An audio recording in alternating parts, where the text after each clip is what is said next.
আজ আমরা যে ফোনটির ওসিএ করব সেই ফোনটি হচ্ছে টেকনো স্পার্ক 40। প্রথমেই খুব সতর্কতার সঙ্গে ভাঙা গ্লাসটি ডিসপ্লে থেকে আলাদা করা হচ্ছে।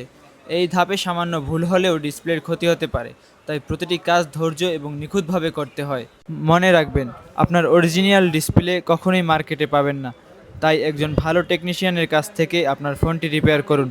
মনে রাখবেন, এ ধরনের কাজে কিন্তু অনেক রিস্ক থাকে, কিন্তু এই রিস্ক সম্পূর্ণ আমরা নিয়ে সব ধরনের ডিসপ্লের ওসিএ আমরা করে থাকি। ডিসপ্লে রিপেয়ার করতে গিয়ে যদি ডিসপ্লে নষ্ট হয়ে যায়, তাহলে সম্পূর্ণ নতুন ডিসপ্লে আমরা লাগিয়ে দেব, একদম আমাদের খরচে। ডিসপ্লের উপরের ভাঙা গ্লাসটি কাটা হয়ে গেলে আমরা প্রথমেই ডিসপ্লেটি চেক করে নিব ডিসপ্লেটি ঠিক আছে কিনা।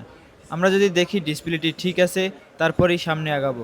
ডিসপ্লেটি ঠিক থাকায় ডিসপ্লের উপরে থাকা পুরনো আঠা সম্পূর্ণ পরিষ্কার করা হচ্ছে, যাতে নতুন ওসিআই ফিল্ম এবং নতুন গ্লাস একদম নিখুঁতভাবে বসানো যায়।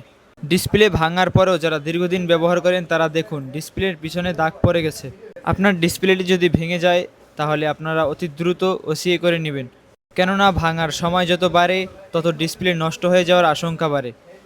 ডিসপ্লের উপরে থাকা আঠাগুলো পরিষ্কার করার জন্য আমরা এটাকে ভালোভাবে পলিশ করছি। ডিসপ্লের কোথাও ময়লা বা আঠা থাকা যাবে না, তাহলে কিন্তু নতুন টাচটি উপরে বসবে না। ডিসপ্লেটি ক্লিয়ার করার পরে আমরা আরেকবার চেক করে নিচ্ছি ডিসপ্লেটি এখনও ঠিক আছে কিনা। হ্যাঁ, ডিসপ্লেটি ঠিক আছে। ডিসপ্লেটি ঠিক থাকায় আমরা নতুন টাচটি উপরে লাগিয়ে দিচ্ছি। এবারে ওসিআই মেশিনের ভিতরে দেওয়ার পালা। ওসিআই মেশিনের ভিতরে দিয়ে প্রায় 2 মিনিট রেখে দিলাম। 2 মিনিট পরে ডিসপ্লেটি এমনি এমনি বেরিয়ে আসলো। এবারে একদম শেষের ধাপ, প্রেসার মেশিনের ভিতর দিলেই ডিসপ্লেটি একদম